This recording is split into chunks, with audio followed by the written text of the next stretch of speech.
Hey guys, and welcome back to Semajical Gaming. And we now return to the adventures in Toy World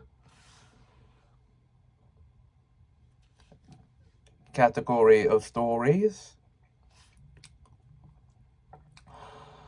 That's right. And we now get back into the Rex and Daisy story arc with the first of the stories for the second lot as the fifth of the main stories overall return to Toy World. Here we go. Rex and Daisy had spent the last years since visiting Toy World wondering if they were ever going to return to Toy World, knowing the portal in the toy box wasn't going to work more than once because they tried and failed to reuse it more than 30 times over that time. As they played their imaginary game with their model city, they started to feel a tingle in their fingers, jumped up as it spread through their bodies. "I think we've found another gateway in, Daisy," said Rex. "I think so too, Rex," replied Daisy, as they stepped carefully onto their model city and found themselves standing in the middle of a busy city. There were lots of toys of all kinds bustling about their daily business. At that moment, the crossing guard action figure recognized them and stopped the traffic to let them cross. "Come on across, kids," he said, guiding them across the road. "Thank you, Giles," they said.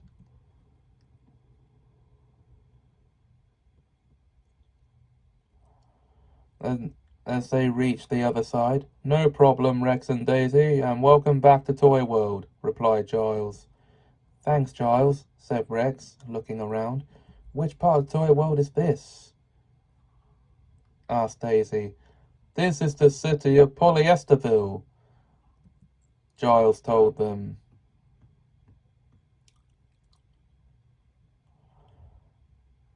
Rex and Daisy were amazed to find themselves in a part of Toy World they'd never visited before. It had been a year since their last visit, on their side of the portal anyway. Judging by what they saw, time ran differently on this side, as all buildings, cars and everything looked as if it had advanced at least 5 years. "How long has it been here since our last visit?" asked Rex. "5 years," replied Giles. "That's funny, because only 1 year has passed for us back on Earth," Daisy told him. "Ah, yes, my child. Time runs 5 times faster for us here than it does for you on Earth," replied Giles. After a while, Rex and Daisy were on their way to look around the city until a very familiar face recognized them and pulled them into a hug. "Rex! Daisy! How lovely to see you again!" the doll exclaimed.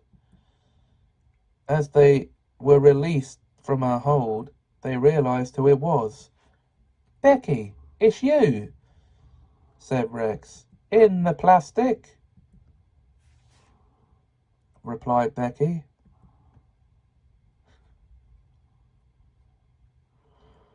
"It's lovely to see you too, Becky," said Daisy. "Well, my lovelies, how would you like to come and stay with me during your visit?" said Becky. Rex and Daisy accepted her offer on the spot, so she drove them back to her house, where she made them feel at home, as they told her how they got back into Toy World.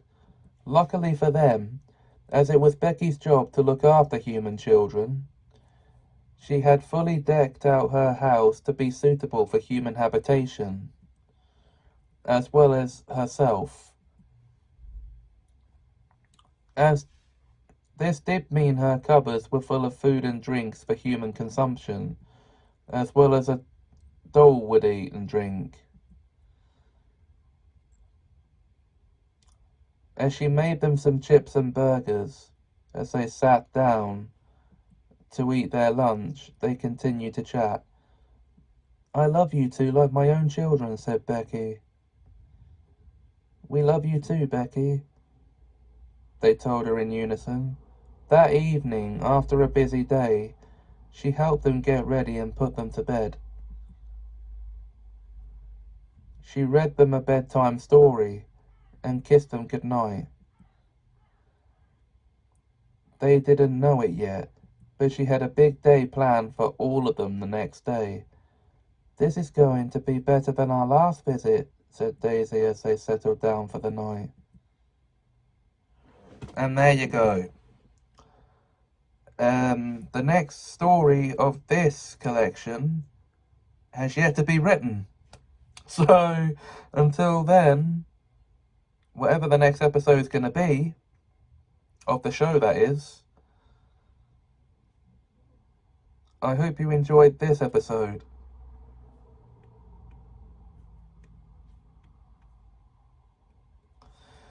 And if you did, please like, comment, share and subscribe. Thanks for watching and have a Semajical time.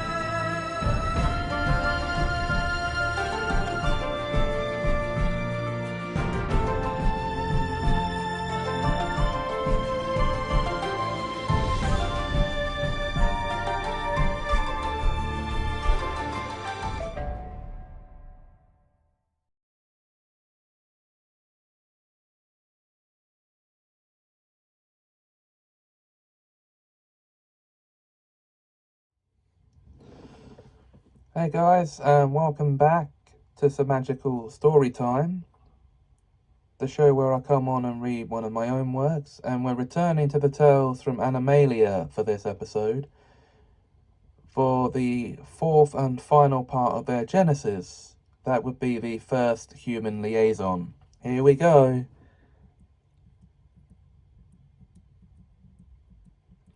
It was a very busy day in the primary nation, as the Animalians were bustling about Lyondon, going from building to building doing their jobs. While they were doing this, a young elephant named Alpheus Trumpton was new to the world of work, caught sight of a young humanoid man walking around looking hopelessly lost. He stopped to talk to him. "Excuse me, sir. I couldn't help but notice you looking so lost.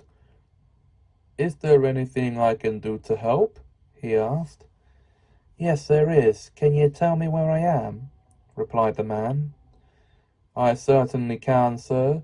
You are in Lyondon, Primary Nation, the capital of Animalia," replied Alpheus. The man was shocked as he cottoned on to the fact he had struck up a conversation with a talking elephant, and that he'd somehow found his way to the fabled continent of Animalia. "What's your name, Mr. Elephant?" he asked. "Please, sir, Mr. Elephant is my father. The name's Alpheus Trumpton," replied Alpheus, holding out his hand. The man took it and shook. "It's nice to meet you, Alpheus Trumpton. My name's Barnsley. Ben Barnsley," he told him. Alpheus smiled. "Likewise, Ben. No one of your race has ever come here before," he assured him. Ben wasn't in the least bit surprised to learn this. "That's not surprising, Alpheus. Not many humans have heard of Animalia. It doesn't appear on our map of the world," replied Ben. "That's because it is hidden from the prying eyes by our own special brand of magic. The same sort that evolved all Animalians with the ability to talk and walk upright." replied Alpheus. Even the aquatic animals are humanoid? Asked Ben. Yes, Ben. Even the sea life here is humanoid. Alpheus told him. Ben realized that Alpheus must have been on his way to work when he spotted him, so looked at him apologetically. Looks like I stopped you on your way to work, he said. Don't worry about that, Ben. I hold a business degree, and you just inspired me to open a human liaison business and recruit a team of creatures to help me run it, replied Alpheus. He then walked to the building that had offices to let. This is where I hope to set up my business. Let's go inside, he said. And they entered. Ben noticed a sign stating the price of office rental. I don't think you can afford that, Alpheus, he told him. Alpheus brought out his wallet and produced a large stack of golden coins that resembled pieces of steak and counted out 2,000 of them. 2,000 gold steaks? No problem.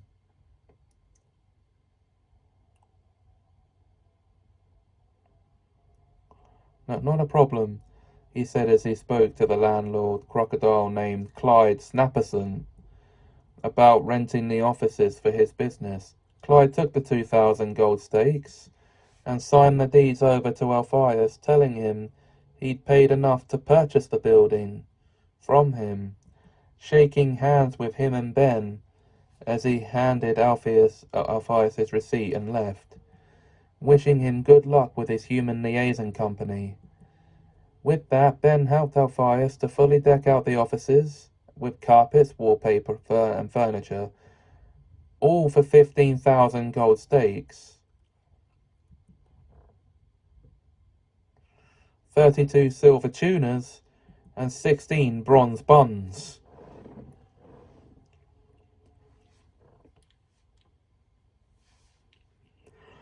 Leaving him with just enough cash to pay a small staff of about 20, which he happily went about doing with Ben's help, hiring 2 dogs, 3 cats, 5 monkeys, 10 birds, and 2 aquatic animals as his first employees. This'll be something to tell Adam, said Ben. Who is Adam? Who is Adam? Asked one of the birds. A peregrine falcon named Lucy Clausdale. Adam's my son, Lucy. He's only 1, but hopefully he'll get in here someday, replied Ben. At that moment, King Leo, a lordly lion, entered to see the place for himself, and was very impressed. He also welcomed Ben warmly to Animalia, recognizing him as the first human ever to visit their fair land. He then approved of the business after learning what it was set up to do, and what it was already doing, just having help from Ben. After all the excitement, Ben thanked everyone for their kind welcome, and said he had to get back to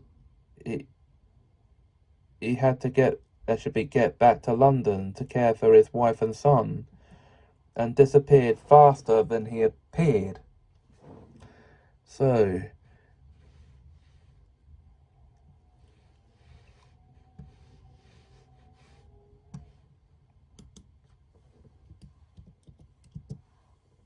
that is it for this episode. If you enjoyed, please like, comment, share, and subscribe. If you did, thanks for watching and have a Semajical time.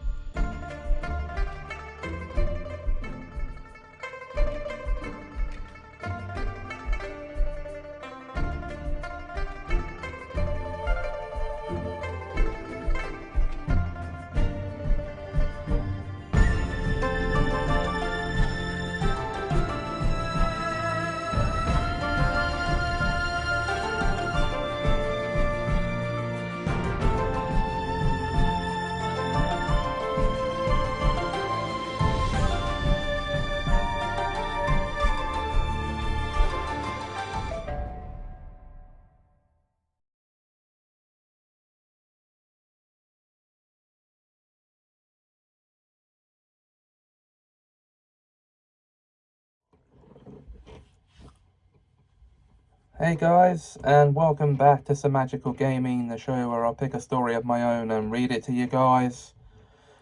And it's time to return to the world of Lana Sparks. This time for story number 5 in that collection, Lana Sparks and the Foundling. Let's get on with it, shall we? So, planet Wozniak 2509.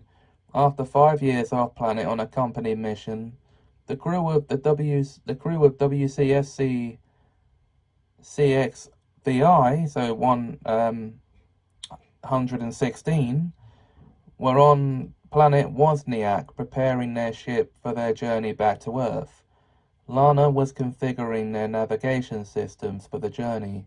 She first joined Wonder City Space Corporation as a member of staff 5 years prior, and was immediately assigned to the ship's crew as a navigator. As she completed the configuration, she heard a faint whimpering coming from the bridge. What's that whimpering? Where's that whimpering noise coming from? She asked. She investigated the source of the noise and found a young Wozniakan boy hiding behind the captain's chair. Hello there, little one, she said gently, beckoning him out to her into her arms. What's your name, sweetie? She asked. It was, replied as was. Where are your parents? She asked. Dead, replied as was, before bursting into tears. She apologized for his loss and offered to adopt him. Captain Wade entered the ship and saw Ed was. Lana explained to him about the situation, and he agreed they should take him with them. So Lana took him to the navigation screens and sat him with her while she navigated the ship back to the Milky Way galaxy and back to the hangar of Wonder City Space Corp. Wonder City Space Corp. Once they were back on firm ground, Lana took Edwards to the command to see Commander Astro. He suggested that she take him to the medical center for a checkup. He's perfectly healthy, Officer Sparks, Nurse Cosmic told her, before giving her a checkup and finding nothing wrong with her either. You're fit to be little Edwards' mother, she told her. After being released from the medical center, she took Edwards to the naming committee to see if they'd let him keep his name. Unfortunately, as he was the first Wozniakian to walk the Earth, they couldn't approve his original name. So she named him Edward John Sparks. And they approved, and he liked it too. Commander Astro told her it was customary for new officers to take leave for up to 10 years to recover from their first mission, and recommended that she took that time to get to know her new son and get him used to life on Earth.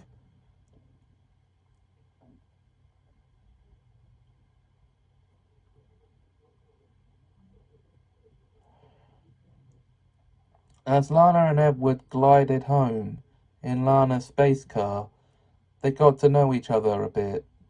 She learned that her newly adopted son was 5 years old in his planet's time, and he learned that it was the same as Earth time.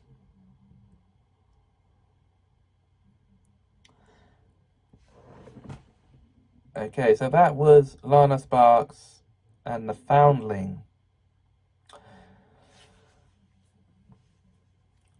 The next story in this specific series of stories, Lana Sparks and the Purple Planet, is a future read on the show. The next actual episode of this show, I have no idea yet what that's going to be. So, until I know, you won't know either. So if you enjoyed this video, please like, comment, share and subscribe.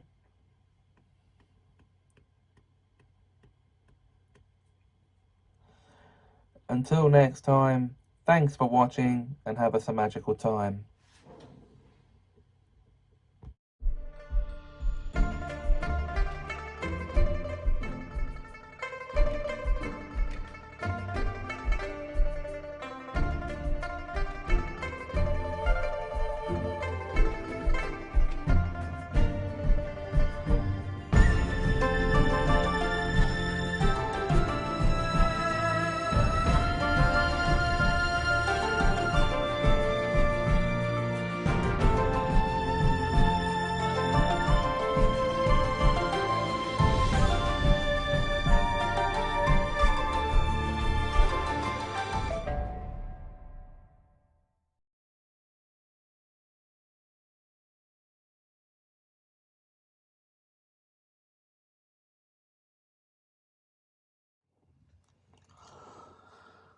When the Strabbles family moved in, this is, okay, based on the tales from the past episode of the same name by me. Upper Hampton, 1991. A plane had just landed at Upper Hampton Airport, where a family of 4 had just disembarked their flight and collected their luggage. This family were the Strabbles family, a family of 4 from Brisbane, Australia, who had come to start a new life in the town. The father, Joe, was a businessman in his mid-40s, with a salt and pepper look in his hair, brown with streaks of grey. His wife, Grace, was a beautiful young housewife in her late 30s, with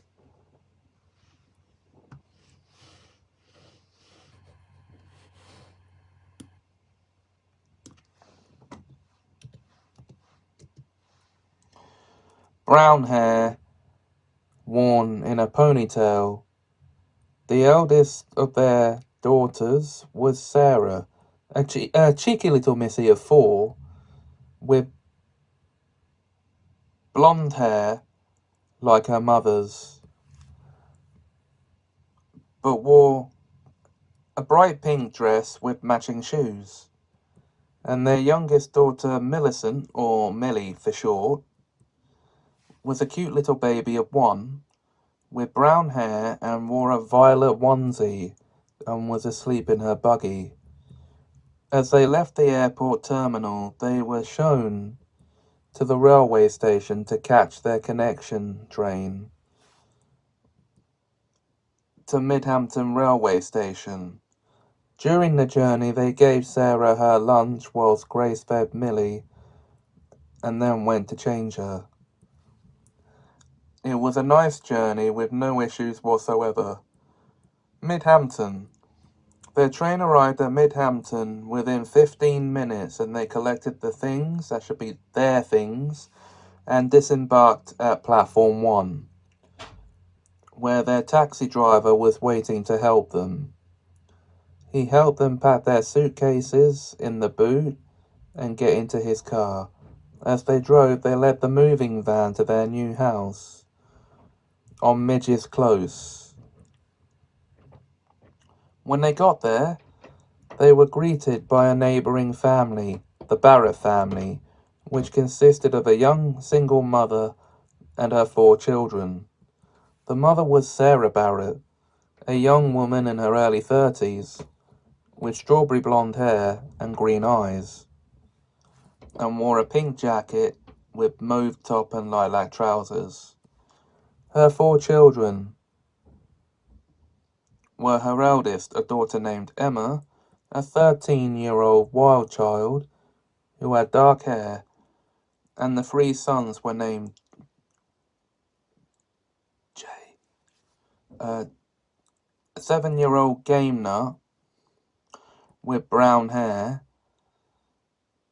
and brown eyes, James, a 3-year-old boy with brown hair and brown eyes, and Sean, a 2-year-old boy with orange hair and grey-blue eyes.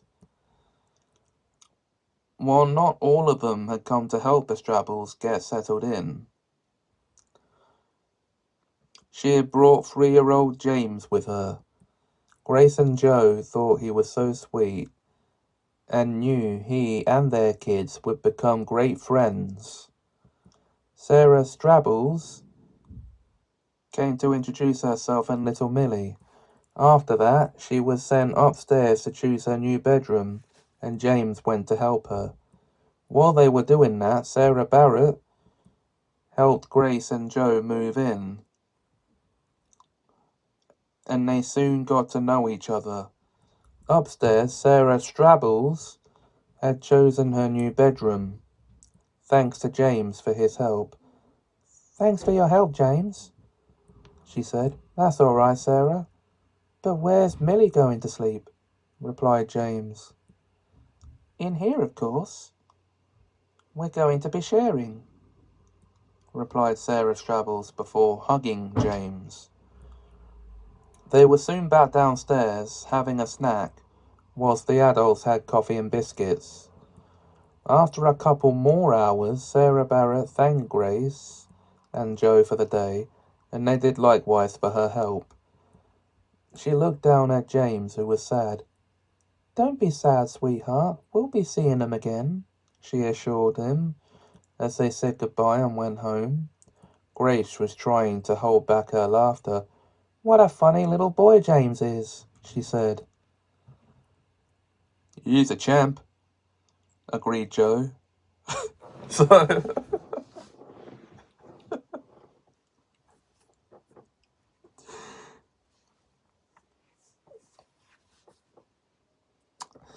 now this story was written to extend the ending of the video. So if you want the expansion, you have to hear the story. But that's it for this installment of Semajical Story Time.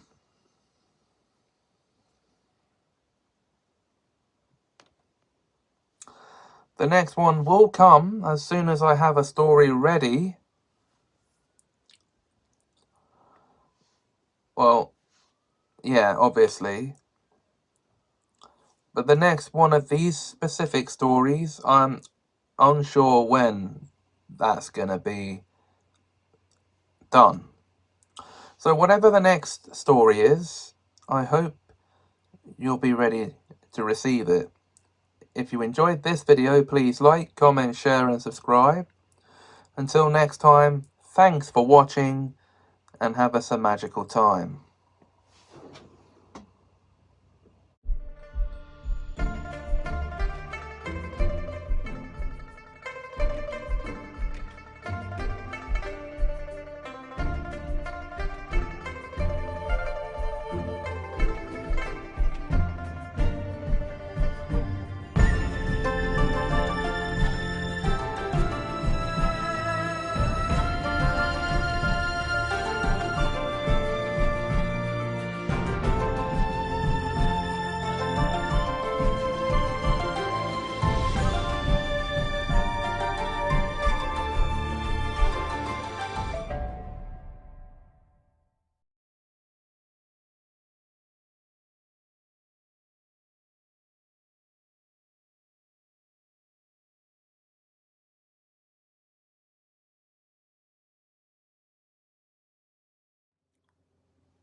Hey guys, and welcome back to Semajical Story Time, the show where I either read a story from my own creations, or come on and share a story with you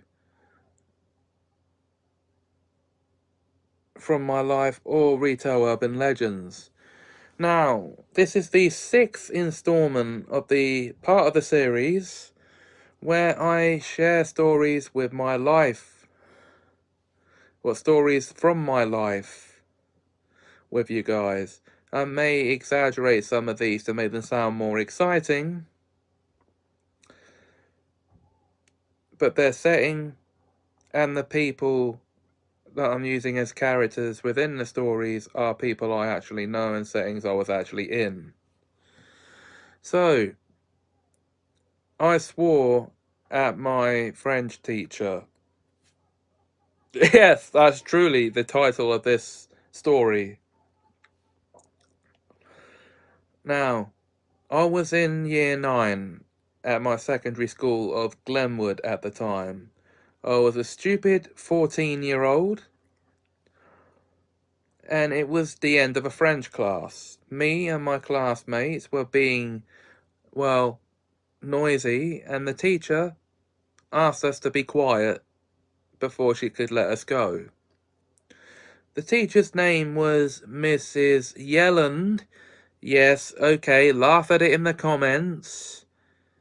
I know you want to, but that was her name. And we weren't being quiet as she'd asked us to do, so she kept us all behind. So what did I do in my ultimate not wisdom?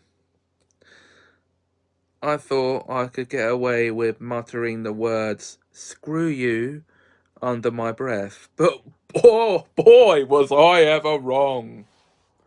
Because the moment I'd uttered those words under my breath,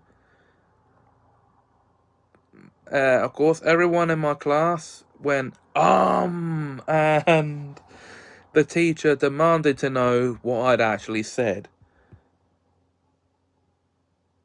So I said it again, but a tiny bit louder, and she was still unsure if she could make it out or not.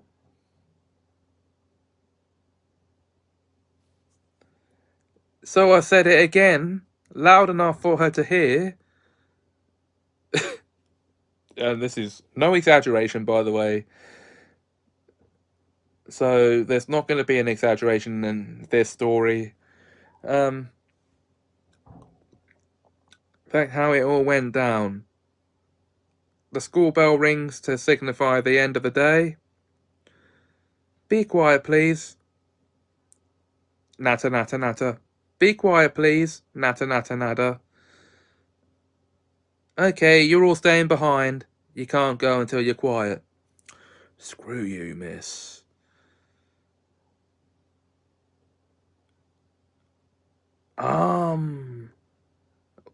What did you say? Screw you, miss. What did you say, young man? Screw you! Yeah, that's exactly how it went down, to my recollection. So, yeah, you can imagine now how she reacted to that after she got me to say it loud enough for her to hear. Obviously, she told me off, rightly too, but she gave me. We have at Glenwood we had a yellow and red card system. I got off lightly with a yellow card. And I'll say very lightly with that, because that should have been a red card offence right there.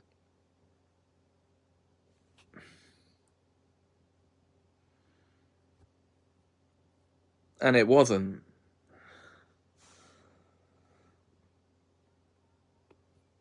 Now, if I remember rightly, the immediate reaction to me saying this to her was, "How dare you speak to me like that?" And then she writes me up on the whiteboard and says, "Right, young man, you got a yellow card for that." Okay, now, I even knew at that point that I deserved the punishment for what I said to her. So I was humble enough to admit that to my form tutor at the time, Mrs. Kirk. Did I say I was 14? I might have been 13, actually. This might have been earlier enough in the year for me to still be 13.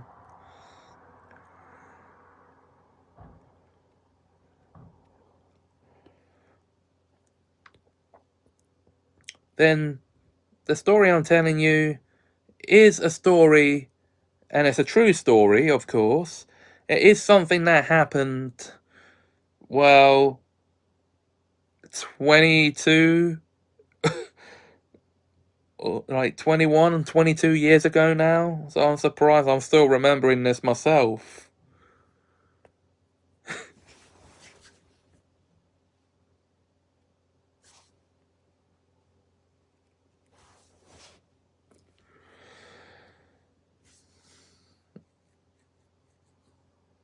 But yeah, swearing at that teacher was one of the biggest mistakes I could ever have made in my school life, and because I've never sworn at a teacher before her.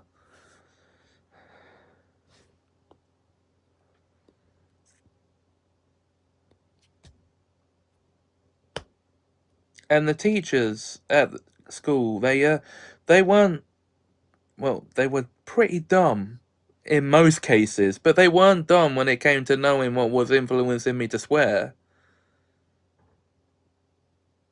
And where I picked up phrases like screw you from. South Park, obviously. They were pretty knowledgeable of my liking for the show, and every time I would swear, they knew it was because of that. So,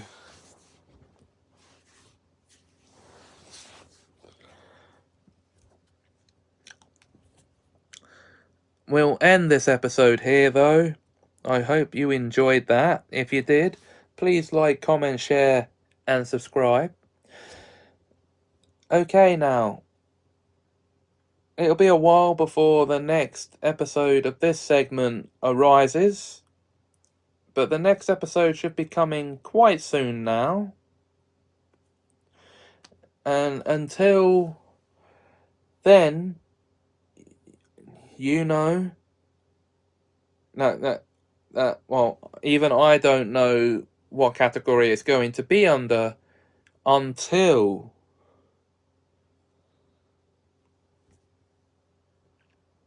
the time comes.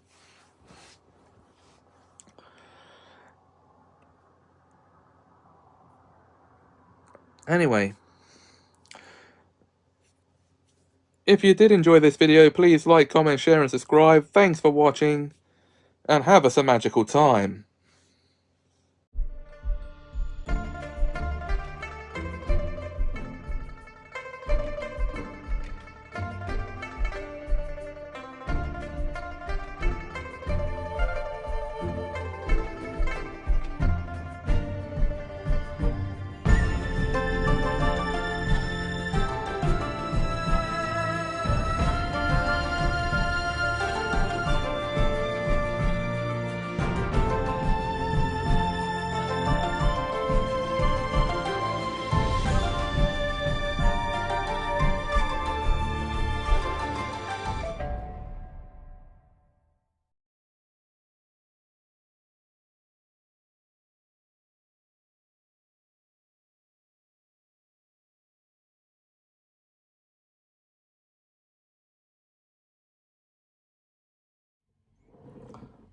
Hey guys, and welcome back to Semajical Story Time, where it's time to dive back into the Zediverse franchise, or the category of the series, now with the fourth mainline story.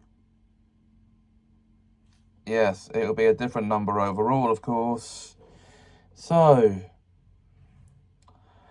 and that would be the family mission, Chromosome Z4. So here we go.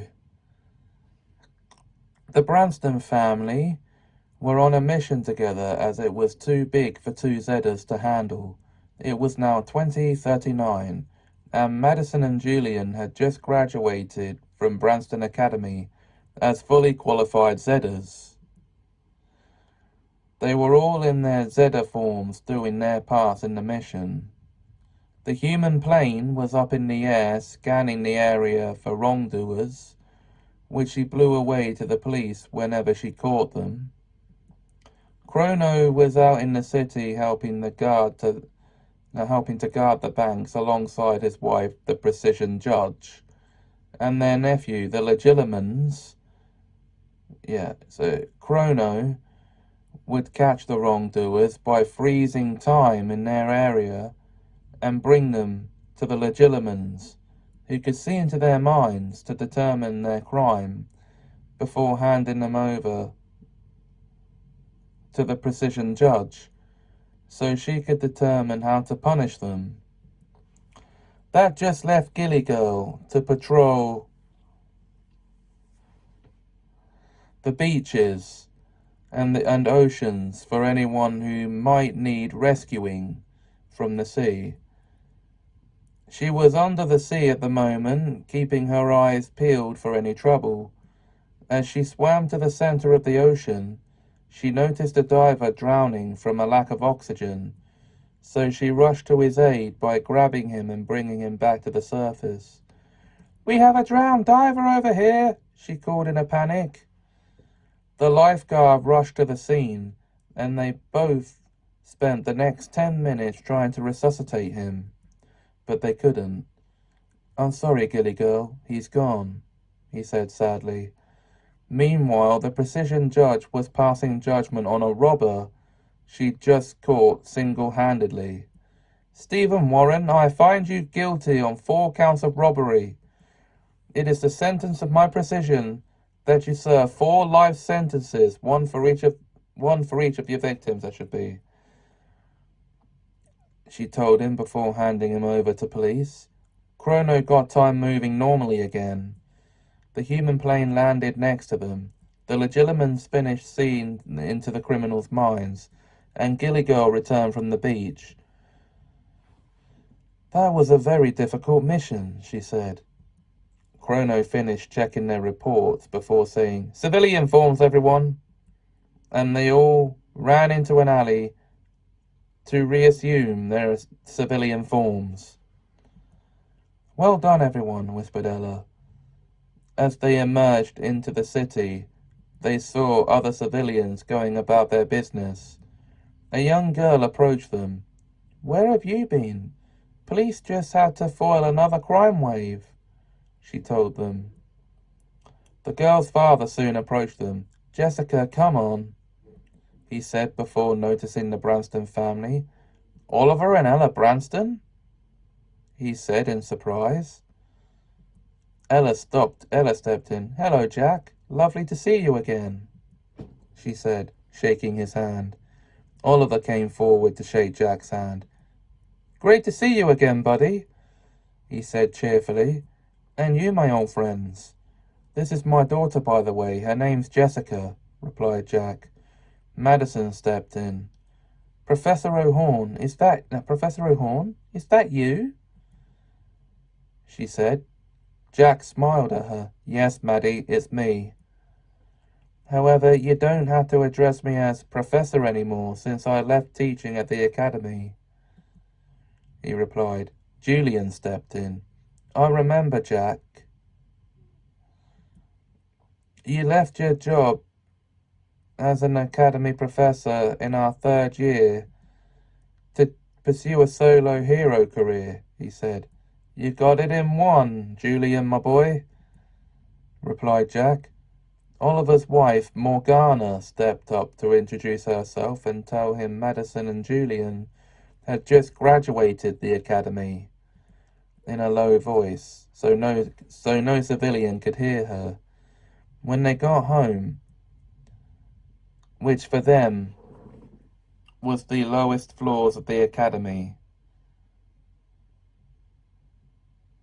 Okay, I should have added a bit more there to have that making sense. But that is basically that. And that's it for this episode. So guys, if you enjoyed this video, please like, comment, share and subscribe. Until next time on the show, thanks for watching and have a Semajical time.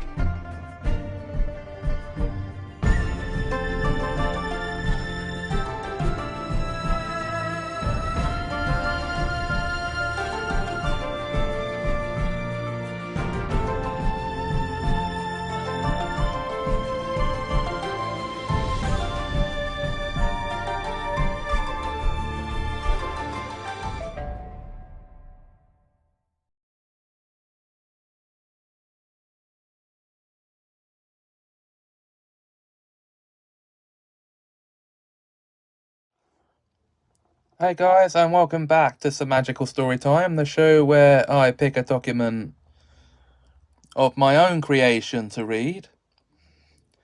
And I know it's past Halloween, so I've labelled this as an autumn special of the show.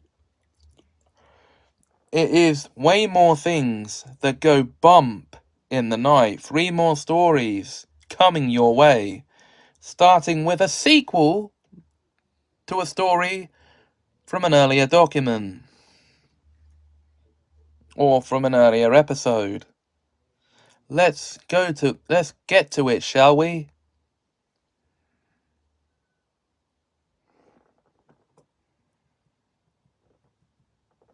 I'll be willing to bet you weren't expecting a sequel to one of the original stories, were you? All I can say is, oh well, it's happening whether you want it or not. Lorna Donovan had spent the past year getting over the shock of her terrifying ordeal with the whole paranormal fiasco.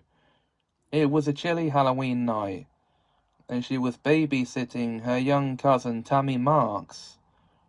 She'd warned her about getting up at 3 in the morning and messing around with paranormal games, but being a stupid 10-year-old, Tammy was going to do the opposite of what Lorna had told her and try it herself with a different game. No, you're not. I promised your parents I'd keep you safe, she scolded. But you did it last year, so why shouldn't I? Replied Tammy. And I've regretted it ever since. Seriously, Tammy, once I put you to bed, you were to stay there until morning.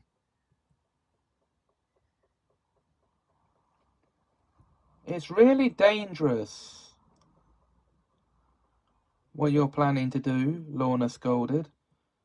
She made Tammy swear that she wouldn't go ahead with her plans, but she knew that promise wasn't going to be kept. After a couple of hours of trick-or-treating, she took Tammy home and put her to bed, after allowing her one piece of chocolate beforehand. I'll be in your parents' room if you need me, she told her before kissing her goodnight and going into her aunt and uncle's room to watch TV. At 3 in the morning, Tammy was locked in the bathroom in front of a mirror with the light off and 2 lighted candles. Let's see if this thing works or if Michelle was lying to me, she said before looking in the mirror and saying Bloody Mary 3 times. On the third utterance, the candles blew out and a strong icy wind blew through the house. No fucking way!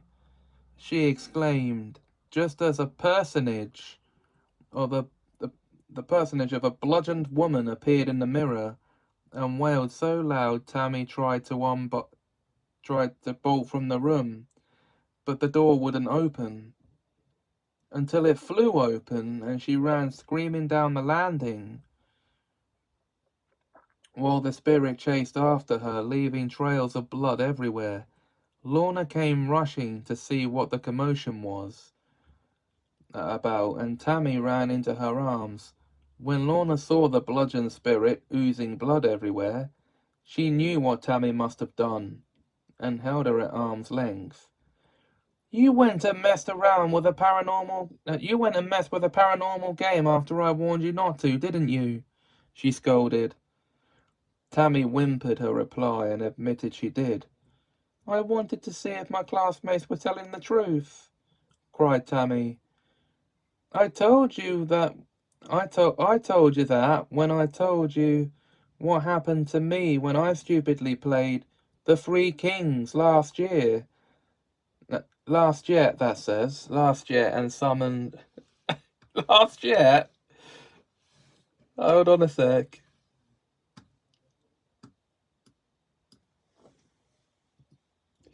Last year and summoned a shadowy figure which attacked and nearly killed me. How could you be so stupid? Lorna scolded. I'm sorry, I didn't believe you, cried Tammy, the bludgeon spirit prepared to scratch her eyes, but didn't know who to curse to death, as it was nearly 4 by this point.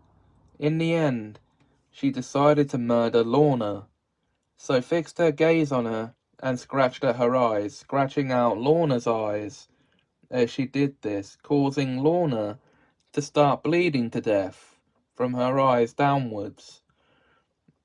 As she was doing this, Tammy reached for her crucifix necklace and showed it to the spirit of Bloody Mary, causing her hands to start blistering over, which made her leap back in pain. With a howl, she unfixed her gaze, causing Lorna to drop to the floor with a thud, landing on her front. By now the spirit was covered in sunburn boils, pulsating all over her, before she burst screaming into flame and exploded, leaving yet more blood behind. When she thought things were safe, she went and turned Lorna over to find her eyes gouged half out and checked her for a pulse, but there was no pulse, nor was she breathing. She was dead. And it was all Tammy's fault. By ignoring her cousin's warnings and summoning the spirit of Bloody Mary, she'd murdered her cousin.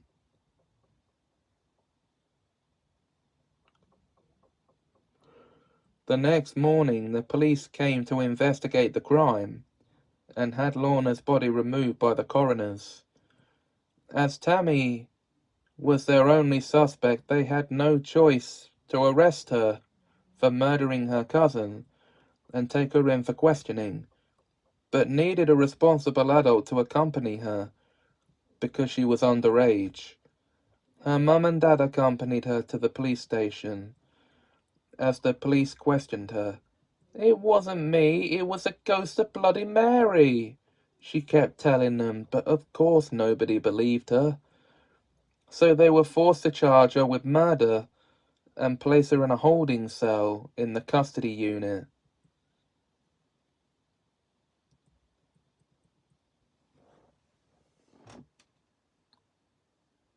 Wow, how does that one grab you? That was the sequel to Witching Hour, the first story in the second of these trilogies of stories. So, what do I have next in store for you for this installment? Well, you're going to love this next story, so let's get on with it. If you ever receive a call from an unknown caller, would you just ignore it or would you answer it? Before you answer this question, listen to this story. It starts with our main character, Peter Braithwaite, as he was going about his day. As he was getting the train into the city for work, his phone went off, and he picked it up to reveal it was an unknown caller trying to contact him. "Oh, for crying out loud, not another unknown caller!" he exclaimed, out of frustration from always receiving calls from withheld numbers, and he was very annoyed about it. He normally answered to see if he recognized the voice on the other end, so he did just that, and regretted it as the voice didn't belong to anyone he knew. "Hello?" he bellowed into the receiver, only to hear a low, demonic voice reply, telling him not to yell, otherwise the owner would kill one of his loved ones. Rather than reply, he hung up thinking it was some prankster trying to scare him. So he decided to call the police, only for the number to call him back. But he ignored it and started to redial 999. As he typed the number into his phone, the number called him again, So he answered to threaten whoever it was to stop pranking him, or they'd receive a visit from the police, which was a huge mistake. That says which was a huge mistake. It should be A in there.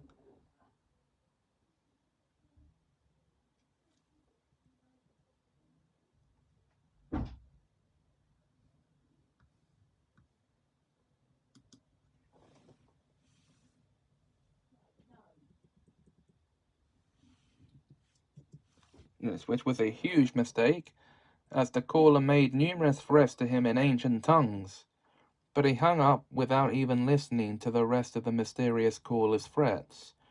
As he got off the bus,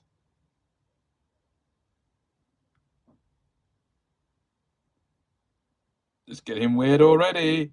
I thought it was a train he was on. At his stop in the city, he thanked the driver and made his way into work at the phone company.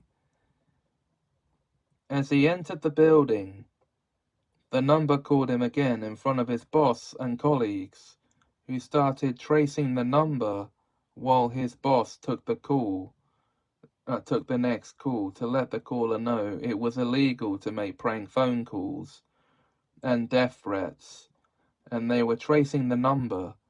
Just then, Marlene Jones got a fix on the location of the caller, as well as information on him. "Here's your anonymous caller, Peter," she said as she showed him the information and identity of the caller. "Kenneth Johnson of number 33 Dempsey Green, Leamington, Somerset. Mobile number 07752790860.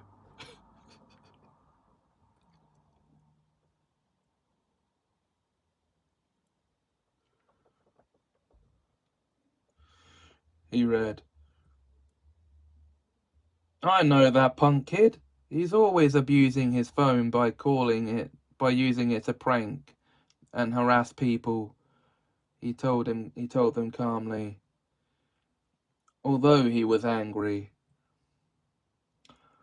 "Don't worry, Peter, my friend.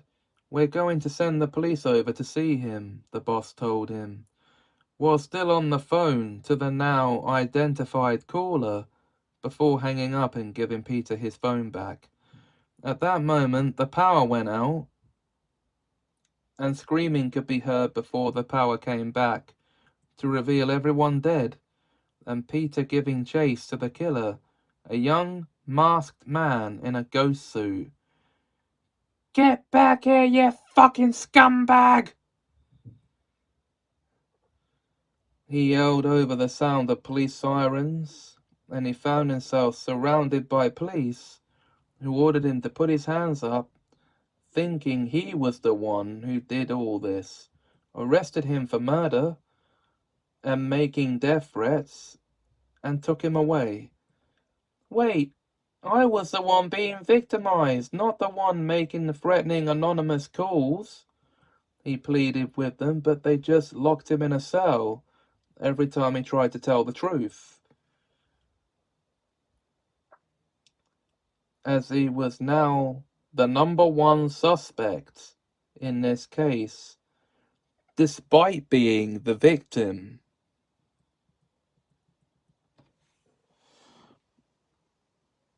Okay, guys, now, getting calls from withheld numbers or unknown callers is annoying, but hopefully it never leads to that.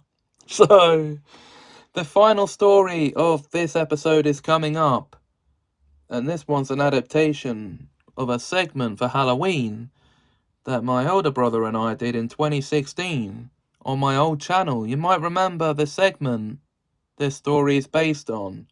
Here we go. Our final tale centers on two friends who were obsessed with urban legends and trying to confirm or debunk them for fun. We open at the Mortivus or the Mortivaus flea market, which happened to have a stall which sold items that were quite unusual, to say the least. This was where This is where we meet our first protagonist. He goes by Lance Fairthorne, who was browsing the stall to see what it had for sale. He was examining a curious box of chocolates that was labeled toxic and extremely dangerous, and thought it was a misprint. So he rang the service bell to clarify it. The trader who ran the stall approached the table. He had the physical appearance of a shopkeeper from the film Gremlins. Of the shopkeeper from the film Gremlins. So also Lance thought. "Hello, sir. How may I help you?" he said in a raspy voice. "Is this box labeled correctly?" asked Lance, indicating the box of chocolates. "Yes, sir. That chocolate in there is highly toxic and extremely dangerous. It is laced with a very lethal poison. I don't recommend you purchase it," the trader replied. "If you don't recommend buying it, then why are you selling it on your stall?" asked Lance suspiciously. "Sir, that piece of chocolate is deadly and poisonous. You don't want to buy it," the trader insisted.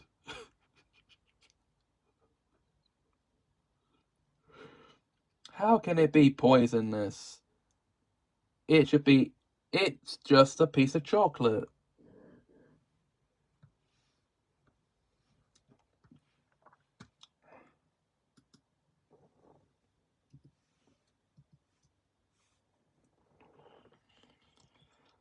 asked Lance, taking out his wallet to purchase the chocolate. "How much?" he asked. "Very well, sir. If you insist, then that'll be £130, said the trader, and handed the box to Lance, who wrote out a check for £130 without hesitation, and headed for his friend Freddie Clooney's house to show him his purchase. Once he got there, he showed him the chocolate. "A piece of chocolate, mate? Really?" said Freddie, rolling his eyes. So that should be, "A piece of chocolate, mate? Really?" said Freddie, rolling his eyes. "Yeah, mate, but this is no ordinary piece of chocolate. This is special," said Lance. Freddie looked at him suspiciously. "Oh, come on, Lance. How can one single piece of chocolate be so special? You probably only bought it for about 50 pence at the local sweet shop."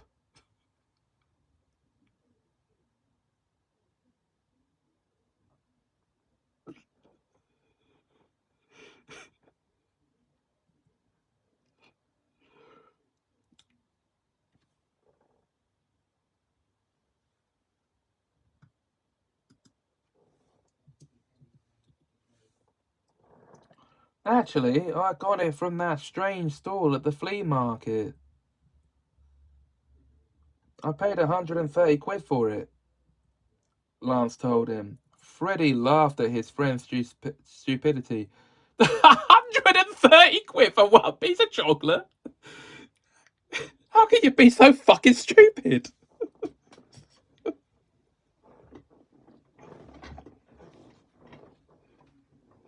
"There's nothing special about that. You just got conned by a master con man," he said. "No, mate, seriously. The man who sold me this told me it was poisonous. It even says so on the label," Lance insisted. "He warned you not to buy it too, I suppose?" asked Freddie. "He did, actually," replied Lance.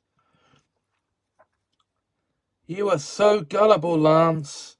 You let yourself get tricked into buying a piece of chocolate for £130 and ignored a warning that it was poisonous, none of which is true," says Freddie.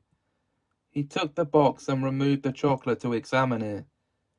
Even with Lance begging him to put it back in the box after noticing his hands turning green and face turning pale and seeing him throw up from the poison, Freddy, mate, he began to say before Freddy dropped dead from the poison, dropping the chocolate on the floor. Lance was horrified by what he'd done. He'd killed his best friend with a piece of chocolate just by showing it to him. He wished he'd never bought it, as it was truly cursed to kill whoever made close contact with it, unprotected. So he put on some protective clothes and placed the chocolate into its box and crushed it until there was none left. Why did I ever go to that stall in the first place? He asked out of guilt and went to report himself for murder.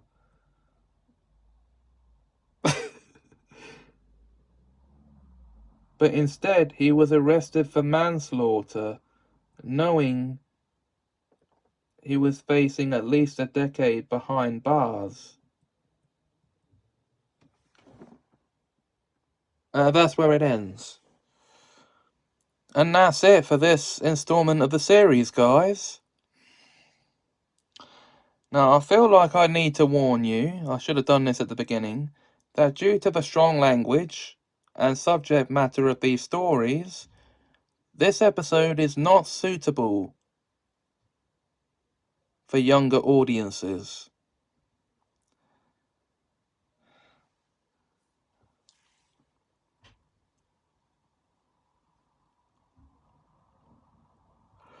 Anyway, the next episode will be coming soon, and I'll be reading the first in a brand new series of short stories. Until then, if you enjoyed this video, please like, comment, share and subscribe. Thanks for watching, and have a magical time. And don't start at the end.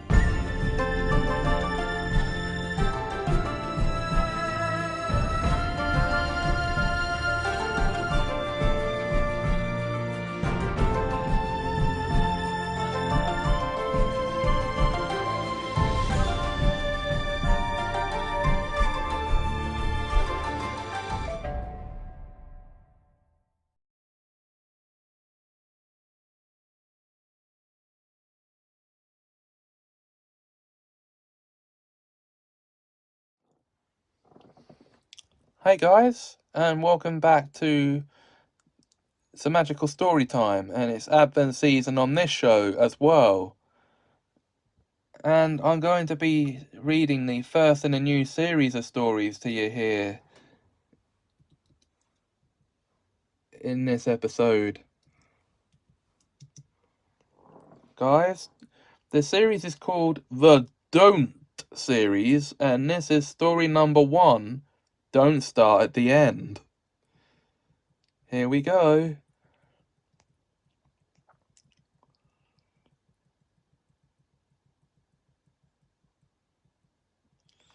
Charlie Baines liked to marathon his favourite series of books, television programmes, films, etc., but not from the beginning.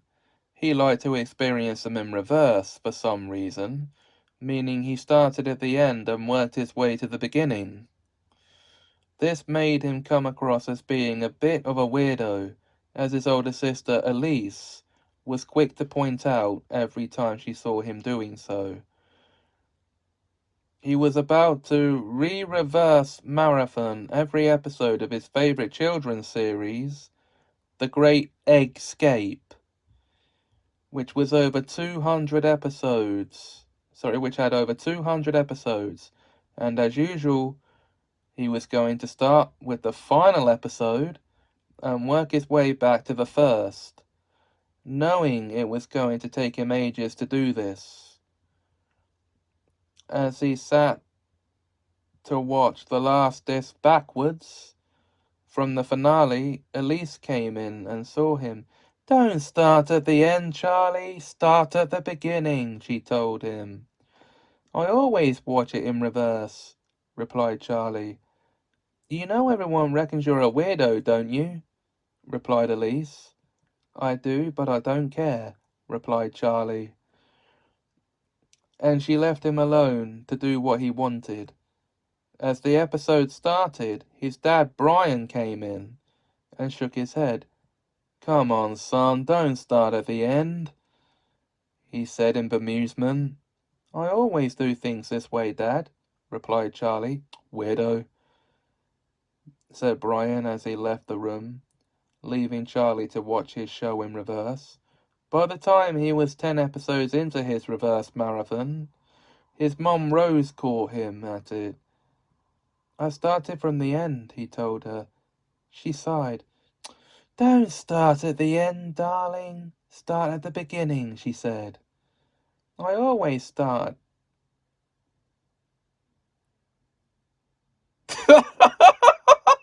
Wait a second. I always start at the beginning.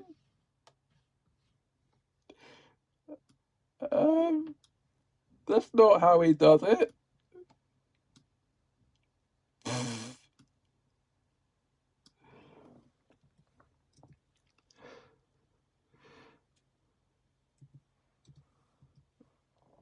I always start at the end, replied Charlie. You are a very strange little boy, Charlie Baines. She chuckled, and she left the room. At dinner time, he stopped for the day and joined the family at the table. And despite it being a roast dinner with ice cream for afters, he had the ice cream first.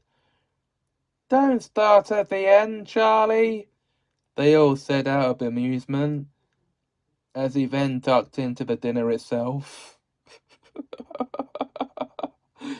After 3.5 months, he'd finished his reverse marathon of The Great Escape and started reading the book series it was based on from the last of the 78 installments.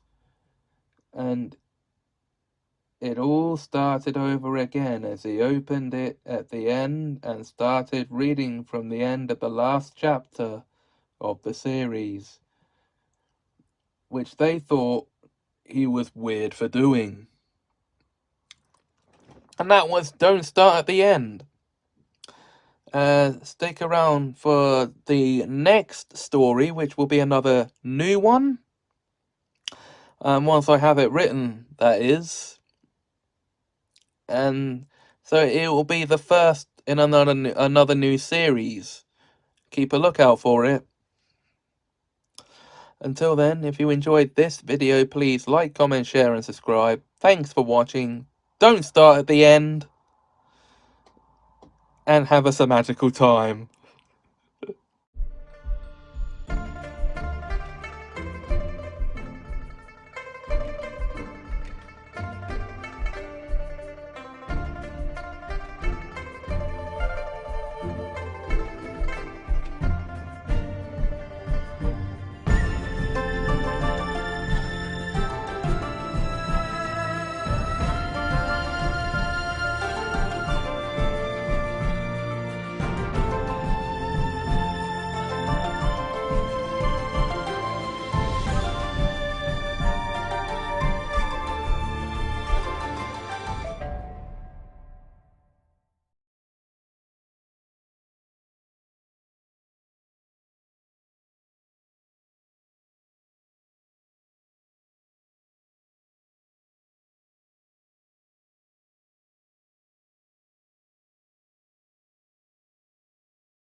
Hey guys, and welcome back to Semajical Story Time. Now, a bit of a change of plan. The story I was originally going to read to you is still in progress. So I've decided in the meantime to return to the tales from Animalia, this time to read the first and to date only spin-off story in that collection, Young Sophie. So here we go.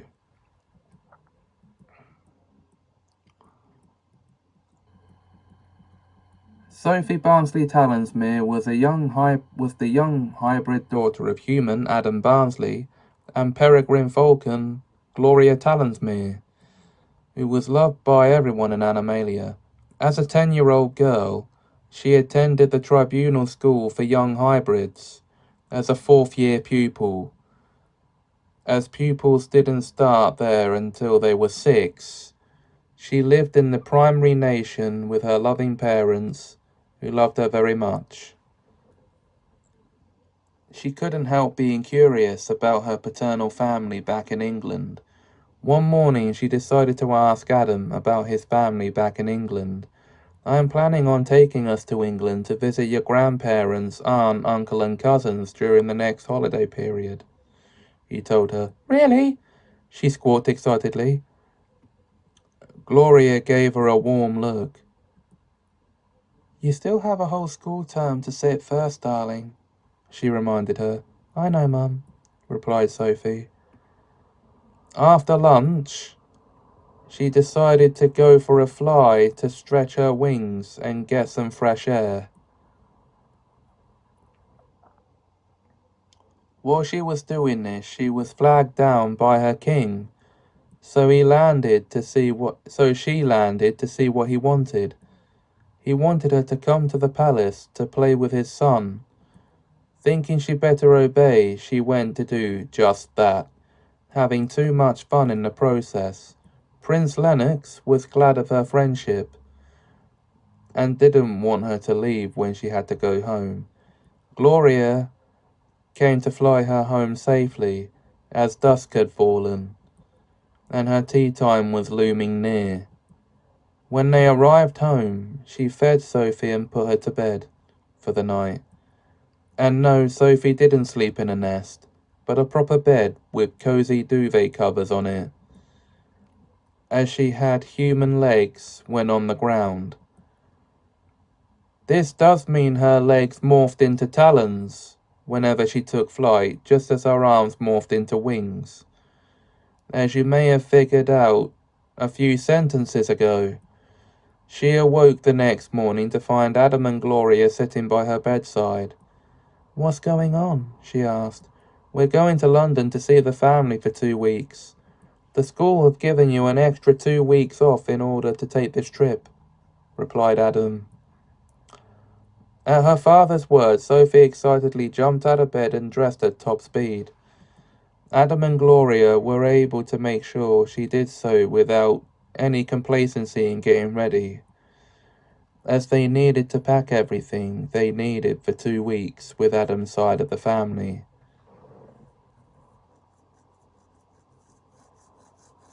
And so, that's it. Where this story takes place on the Tales from Animalia timeline is in the 15-year gap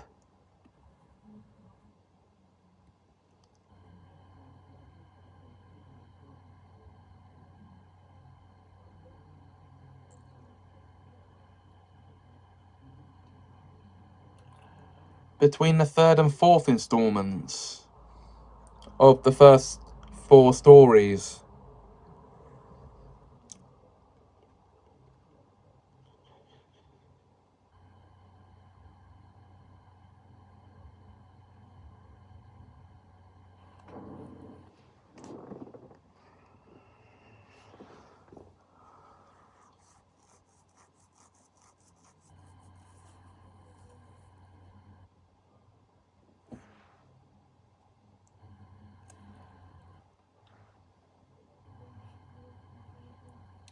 And there will be more stories from young Sophie to look forward to.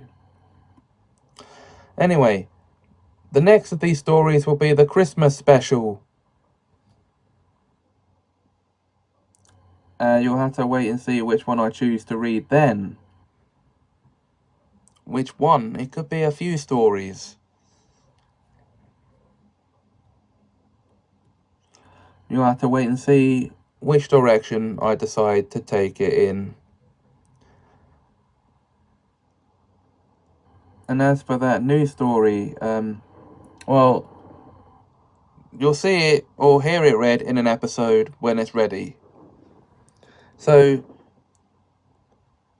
if you enjoyed this video, please like, comment, share, and subscribe. Thanks for watching, and have a Semajical time.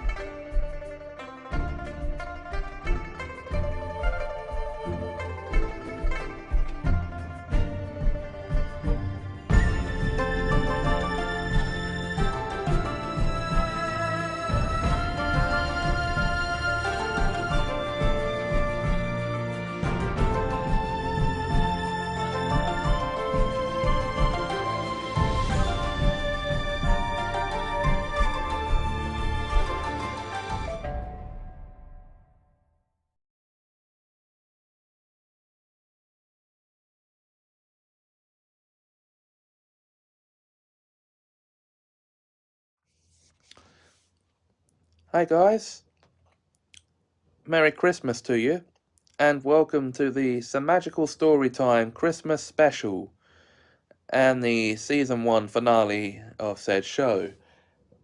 Now, I'm going to be making a Christmas story up on the spot here rather than reading one out to you. Because, truth be told, I don't feel like using my computer today. So, the story is going to be called Santa Please Stop Here. You know, like the signs that parents will put outside their houses on Christmas Eve. Well, this is the story of a young brother and sister. We'll call them Ella and Jerry, who were the excitable type year-round, but especially around Christmas time, when their parents would have lots of activities for them to do, and they would just run around like they've got ants in their pants, and they'd be singing and dancing, going round like tops, until they tired themselves out. Now, it was the 25th, no, it was the 22nd of December at the time the story takes place, and the penultimate day the Santa's Grotto would be open before Christmas in their local shopping mall. Their parents were out doing last-minute Christmas shopping and said they could pay a visit to the mall Santa and tell him what they want for Christmas. So that's exactly what they did. Ella said she wanted the latest Barbie doll with all accessories. And Jerry said he wanted, well, the latest Hot Topic games console. And we're going to call that, for the sake of this video, we're going to call that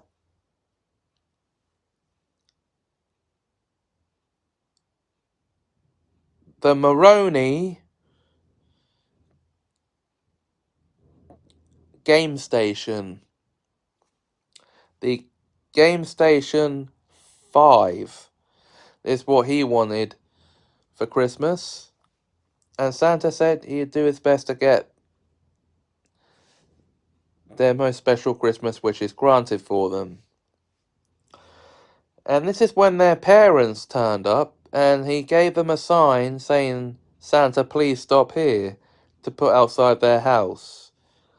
Now, when they got home, they put the sign outside their house so Santa could see it on Christmas Eve.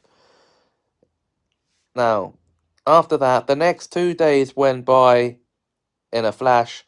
Christmas Eve was soon with them. And as usual, the usual Christmas Eve fun around their house was set to begin. The kids were already singing and dancing to their favourite Christmas tunes, while their parents made their favourite Christmas biscuits. And the day went by as excitably as it did. And by the time it was time for the kids to get ready for bed, they were all tuckered out. So their parents put them to bed, wished them a Merry Christmas, and then went and had some quiet time to themselves for the last few hours so they could get everything ready.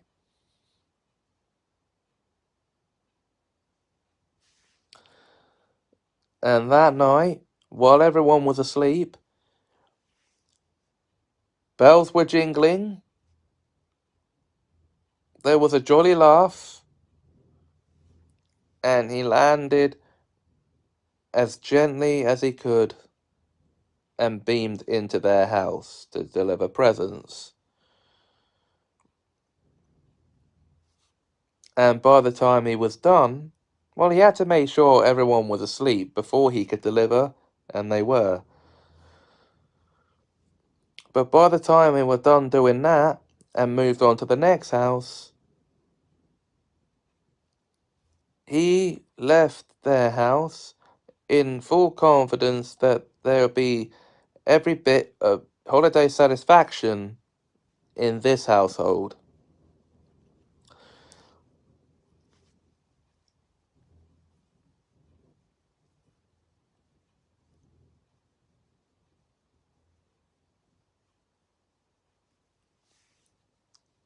So, guys, that's the end of the story. I hope you enjoyed it. And that's it for Series 1 of Semajical Story Time. Series 2 is on its way. And I want to start that with a newly written story. So, without further ado, if you enjoyed this video, please like, comment, share and subscribe. Thanks for watching. And a Merry Christmas to you and a Happy New Year. And of course, have a magical time.